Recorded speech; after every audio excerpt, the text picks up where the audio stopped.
Support for TC Jufolk comes from The Ordway, presenting Fiddler on the Roof.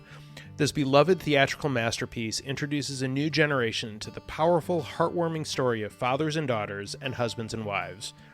Running from November 30th through December 12th in downtown St. Paul, tickets are available at ordway.org, and when you use our exclusive discount code TCJ at checkout between now and November 30th, you'll get 15% off your order, up to 4 tickets per account.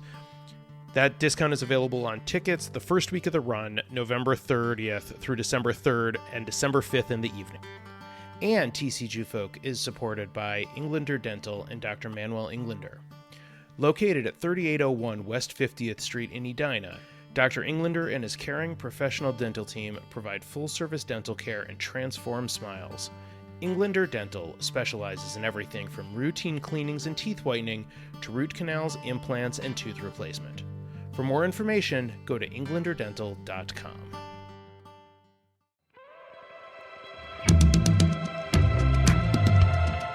Welcome to this week's Who the Folk podcast. I'm Lonnie Goldsmith, the editor of TC Jufolk. And this week I'm very excited to talk to Josh Levine, the newly named Herzl Camp Executive Director. Josh and I talk about why taking on this opportunity was right for him, his passion for helping staff and campers be the best version of themselves, and a very controversial food take on this week's Who the Folk podcast. Josh Levine, welcome to the Who the Folk podcast. Thank you for joining me. It's wonderful to be here. Thank you.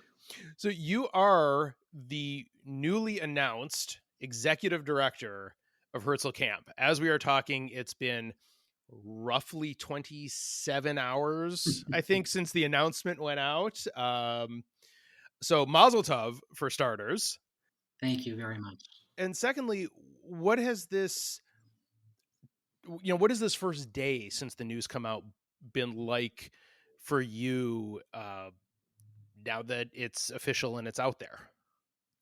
It's been tremendously exciting to get to know some of the Herzl community, hear from them, hear their warm wishes. It's a real,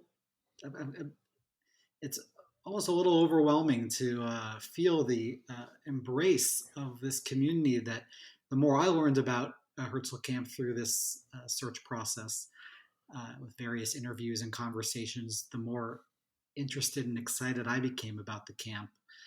But to now be named as the next person to be in this role and to be beginning to get to know this community, it's been incredibly exciting, and I just can't wait to get started.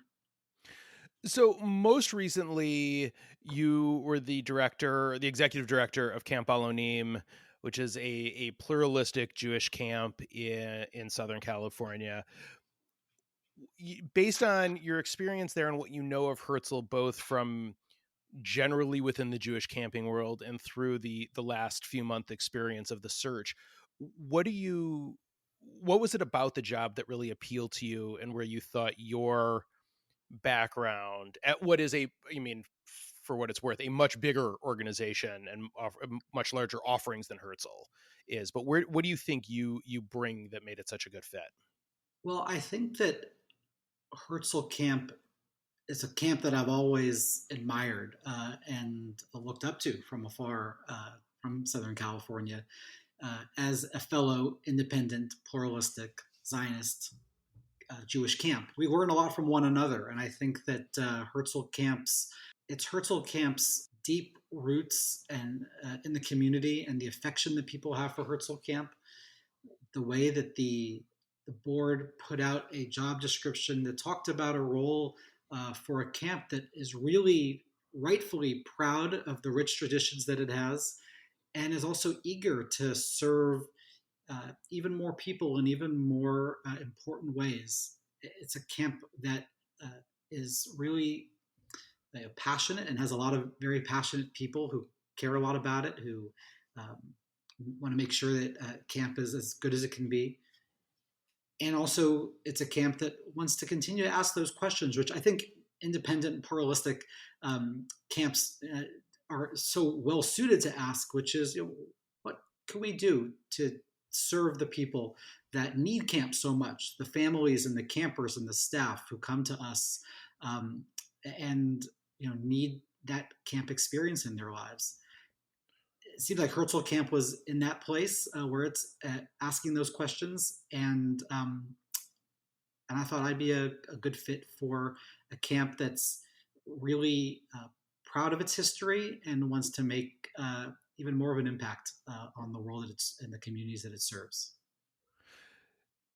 So, I'm curious, the move from California to Minnesota, your start date is mid-January is when you'll be moved here by.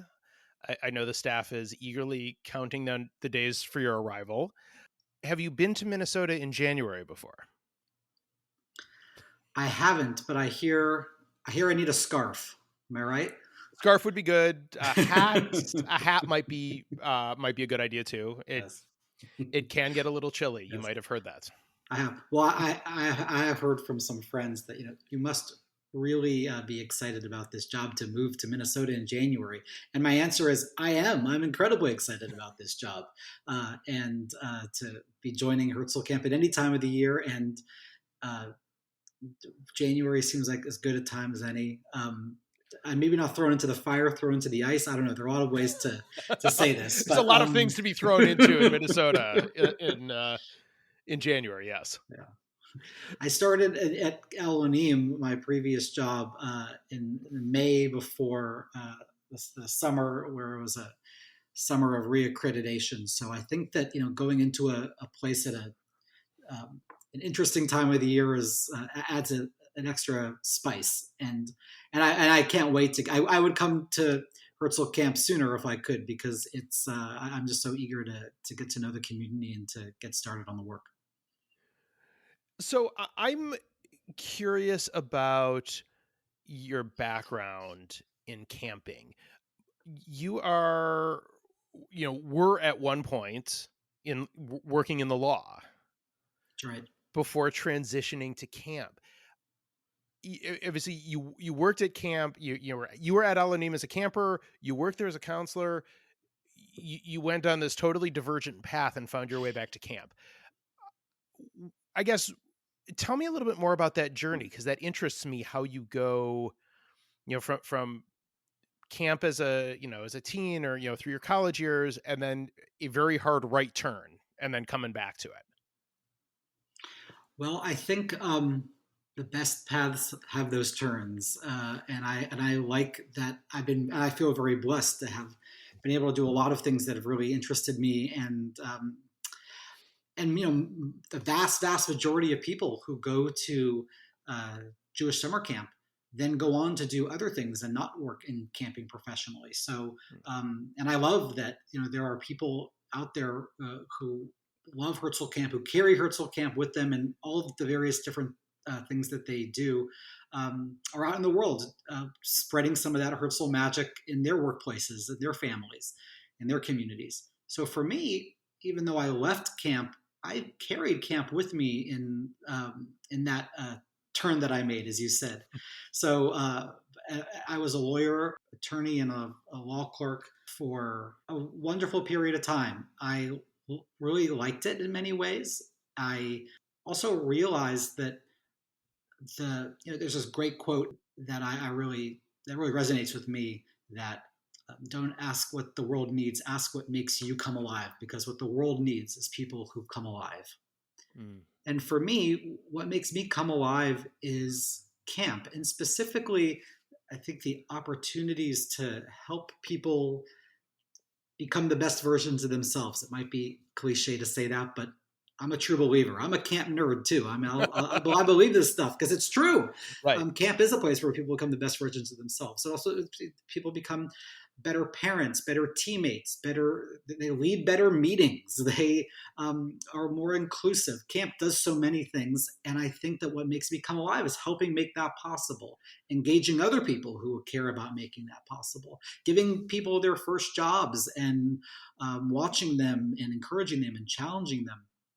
I love that kind of work. There's a quote by a singer-songwriter who I grew up with a lot.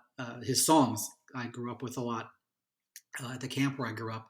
His name is Harry Chapin, and he is just an incredible singer-songwriter. Your podcast listeners should go listen to his music as soon as they're done streaming this. And one of his, he has a recording that he talks about his grandfather saying that there are two types of tired. There's good tired and there's bad tired. And bad tired, ironically, could be a day that you won, but you won it fighting other people's battles, chasing other people's dreams. When you go to sleep at night, you toss and turn, you don't settle in easy. And good tired could actually be a day that you lost, but you chased your own dreams and you fought your battles and you did what you wanted to do and felt good about doing in the world. And when you go to bed at night, you settle in. And I know that whatever work I do, I'm going to work hard and I'm going to be tired. I want it to be good tired. And when I saw some of the partners that I worked with as a lawyer, some of them loved what they were doing, and this is what they feel like they were meant to do on this earth, and that's wonderful. I just realized that that wasn't what I was meant to do, or at least that's not wasn't what I was meant to do then. And then I clerked for judges. Those were some of the best experiences of my life, and one of the best things I loved about those clerkships was watching judges not only do the legal work but mentor people in the community. So all of these various ingredients got me thinking, what's next, and what if it's something like camp? What if it's something more like camp? The fact that it became camp is an incredible delight for me and surprise, but a very pleasant one. There's nothing, I mean, in my experience, camp is the only thing like camp. Like it's very hard to replicate. I mean, you could certainly replicate certain elements of things about camp in other circles, but it doesn't quite, I feel like it needs all of the things to come together to make it feel right. I think that a challenge that camps have, and it's a challenge that they're very much up to meeting, is helping the kids. When I say the kids, I mean the campers and the staff, helping them take camp outside of camp. Because I don't want people to say the only place I feel this connected to Judaism, connected to myself, being able to be myself, having these close friendships is at camp. So I think that camps can do more and more to help kids take camp out of camp. And sometimes that means involving their families more. Sometimes that means creating programs that are beyond the traditional summer season. Sometimes it means explicitly addressing this with the teens at camp.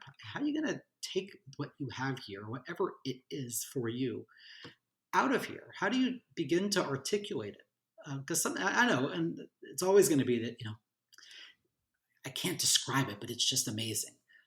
But I want to drill a little more deeply for the kids to be able to articulate it to themselves at the very least, so that they can then take some of what they're getting into not the real world, but the outside world. Mm-hmm. And because the world needs that. The world needs them to show up fully for their community, for their family, for their friendships. And it's important that people who go to camp not only have this incredible experience on site, but care. And the studies show that they are changed in so many important respects. I want them to realize that and to even be intentional about how they want to take this camp experience into the rest of their lives.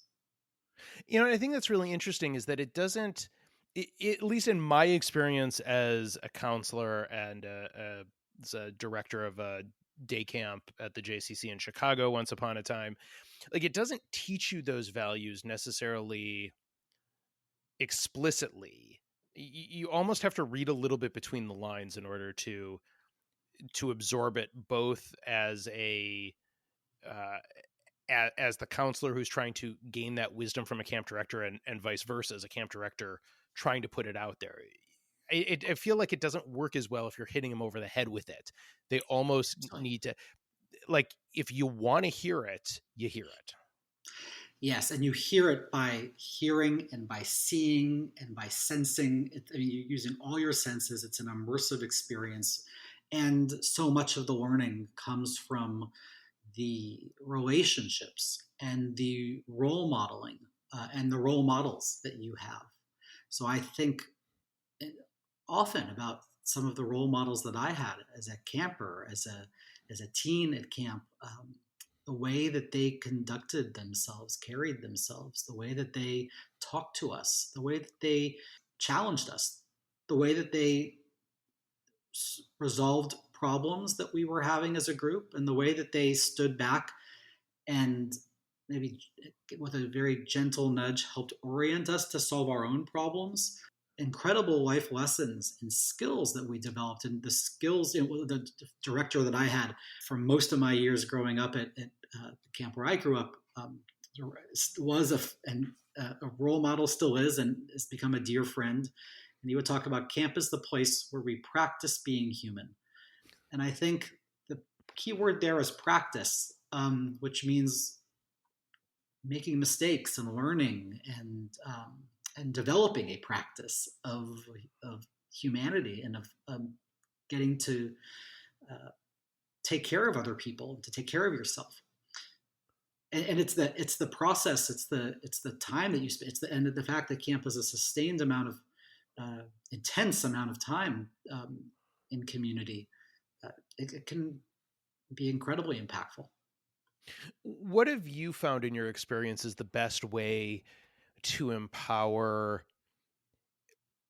staff, I think specifically, but to really be sort of that best version of themselves, so they can then, because they are, I mean, this is better than anyone, I would imagine, is that these counselors, they're not that much older than some of the campers, and they are very much role models for the kids that attend camp every summer. So how do you empower the staff to be able to pass that that sort of lesson and wisdom on to the campers? I think that is the core goal, Lonnie, of a staff orientation process. So we can talk about the do's and the don'ts and the hows and the whats, but it's the why of camp, and it's helping them orient themselves to thinking of themselves and believing in themselves and knowing that they're role models.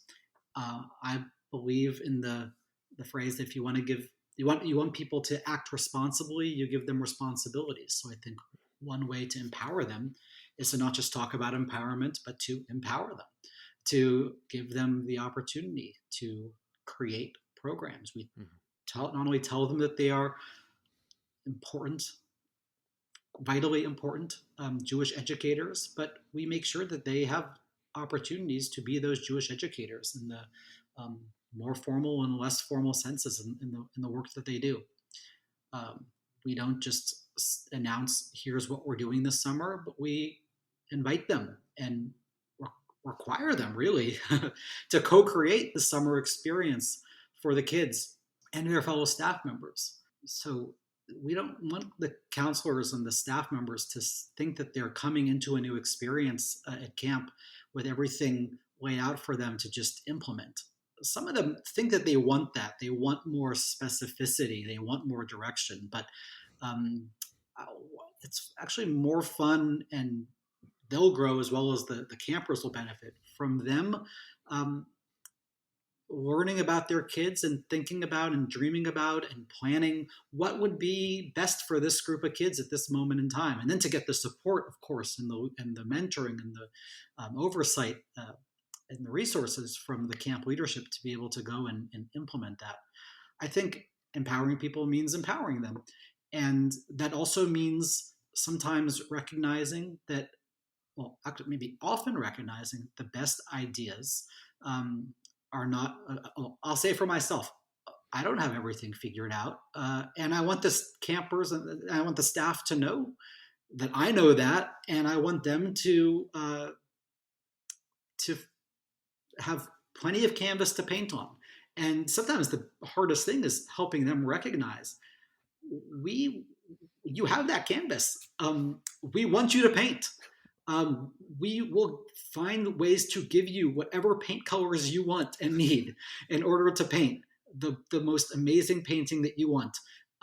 That's my role, is to give you and that's our role, to give you that permission and those resources. And I think that can be an intoxicating almost experience for them to have, and but also sometimes unfamiliar. And I think it's unusual even in a lot of the educational experiences that some of them have had. But it's necessary, and amazing things then happen. I can think of numerous examples in my career where people have created programs and experiences that have been life changing because they've been simply given permission and encouragement and the resources to do so. First of all, I got to tell you, I love how far you carried the paint metaphor. That was outstanding work. Thank you. But I think it can be scary. I think as somebody who's been a counselor before, it's scary to you have to. There's got to be a certain willingness, and it's nice to have leadership that empowers you, but you got to take the training wheels off, to switch the metaphor up a little bit. Okay. And you've got to, you've sort of got to see how far you can go and take something, safely, responsibly.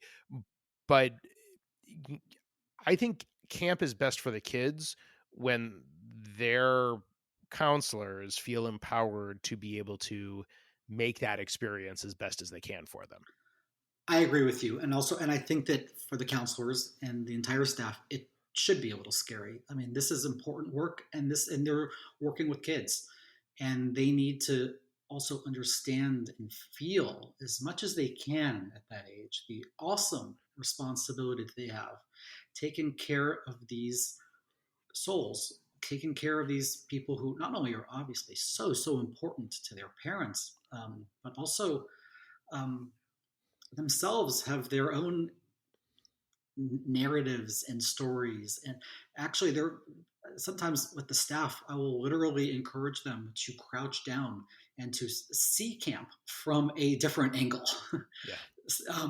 Because, and that's a little gimmicky, but it's also, I want them to be able to understand that they're creating an experience and have an awesome responsibility and an incredible power.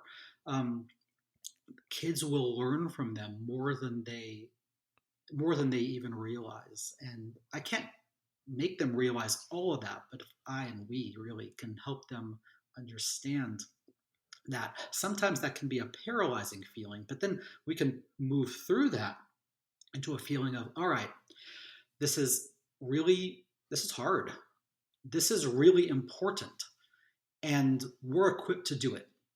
And in part, at Herzl Camp, one of the wonderful things is that so many of the staff there grew up at this camp. So I want them to think, how can we make an experience as good as I had it, but how can we make an experience even better?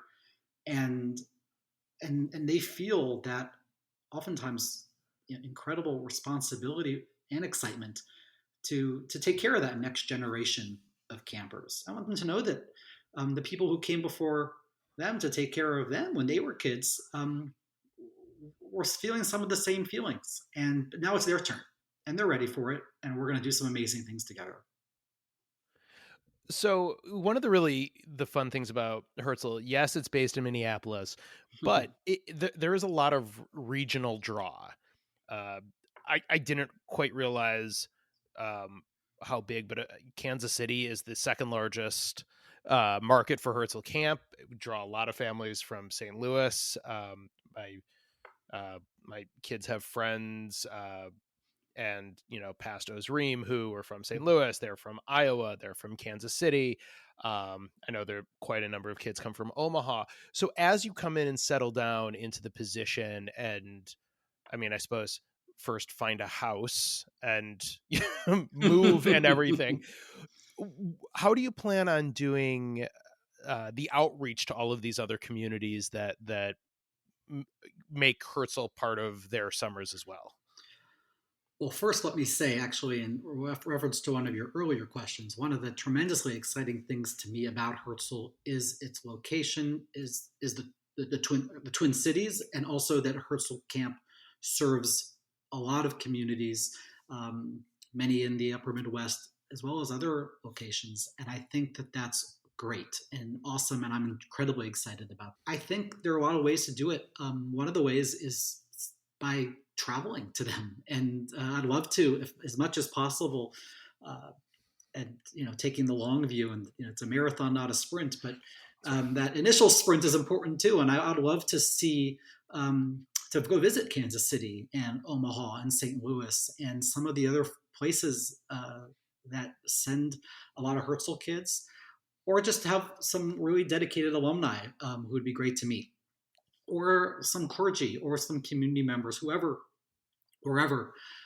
to get to know them and to show up and to listen, because I've got a ton to learn about Herzl Camp and about the Jewish community. When I say Jewish community, I really mean Jewish communities here. Yep. So showing up, and some of that might be over Zoom or on phone calls or in different ways.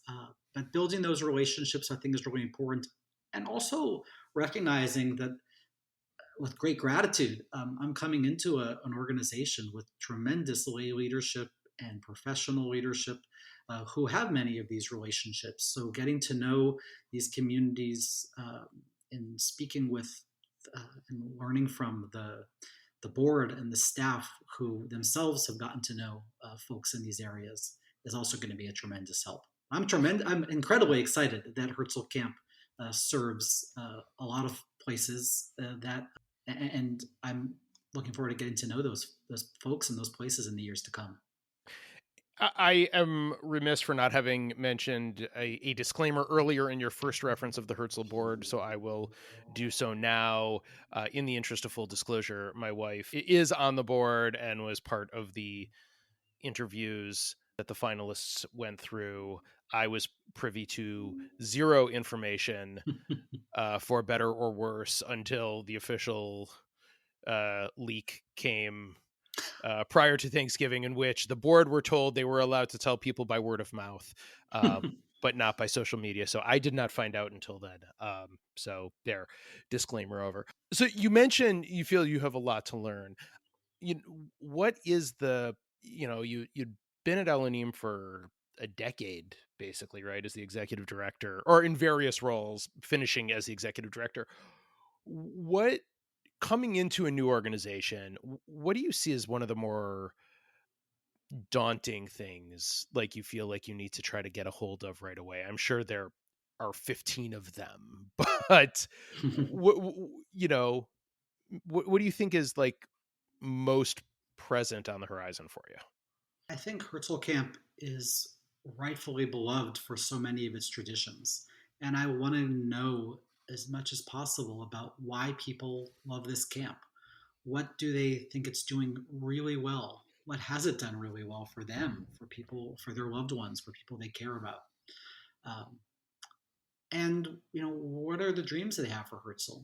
And I think the opportunity to hear about Herzl's successes, as well as what various people from a wide range of backgrounds um, care about and want Herzl to do more of, or to do less of, or to think of how they think about Herzl, I think is going to be an incredibly uh, eye-opening and important experience for me to get to know this organization.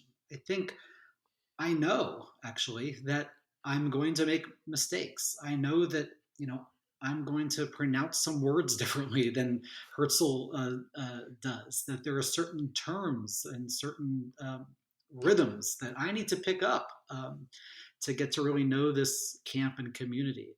And I'm really not only committed to doing so, but eager to do that, and recognizing that inevitably a new set of eyes is also um, it, there's newness in that.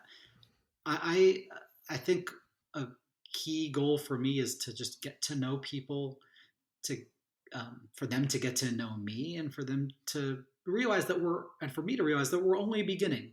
But if they can see from me that how excited I am and how much even though I've never been yet on Devil's Lake with them or their families or their kids, I soon will be, and I'm so excited to be, and I hope to be for many years to come.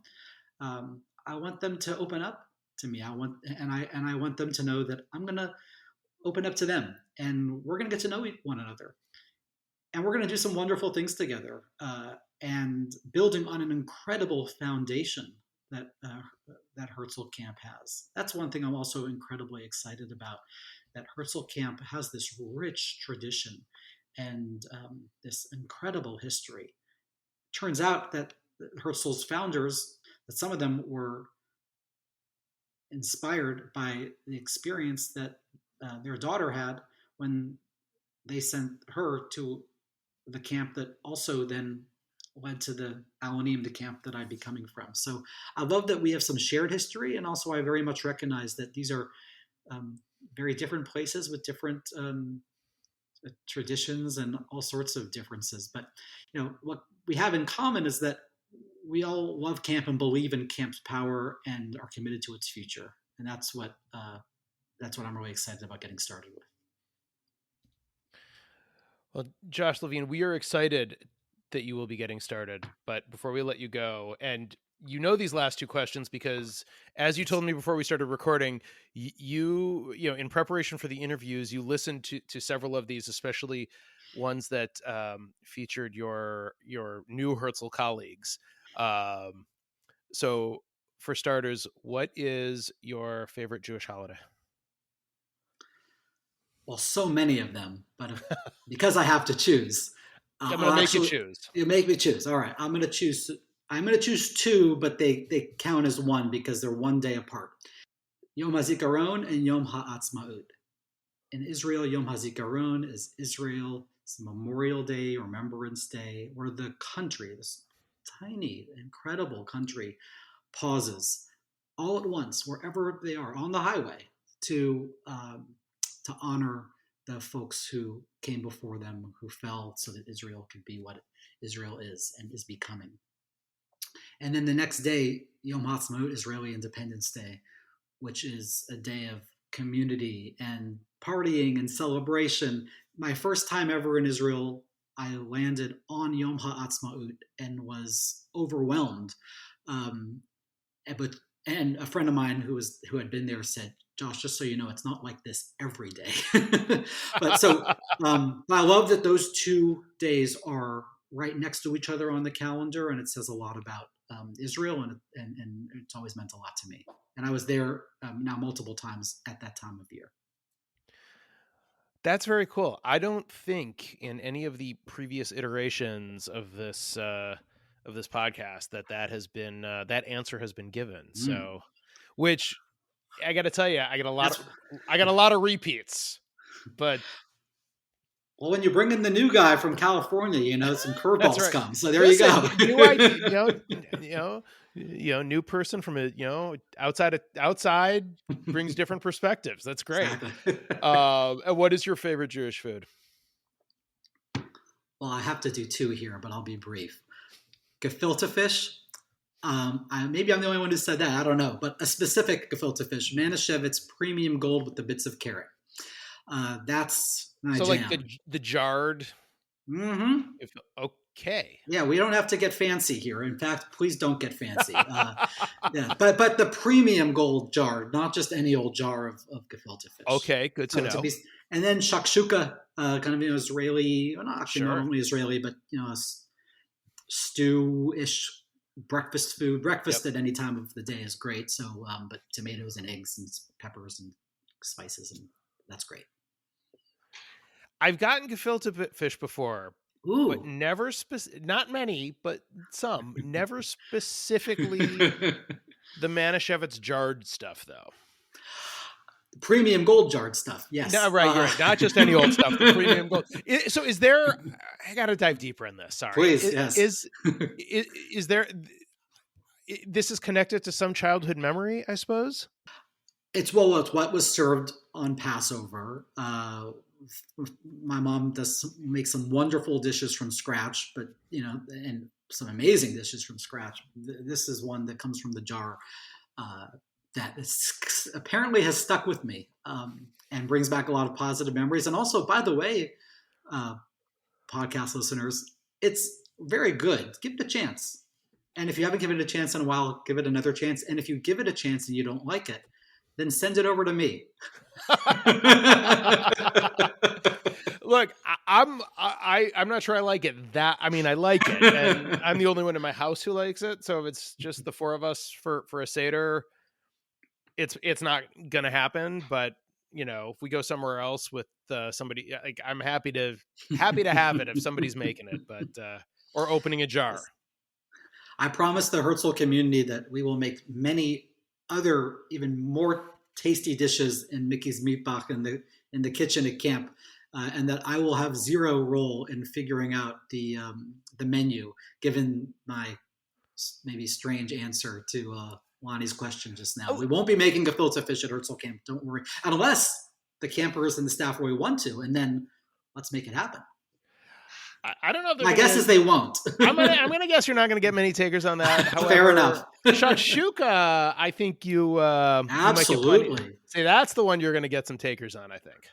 I actually, I think it's an incredible opportunity to not only make dishes and to cook together, but it's an incredible way to teach Israel is through the taste buds. And making shakshuka is a lot of fun and a great experience during and certainly after.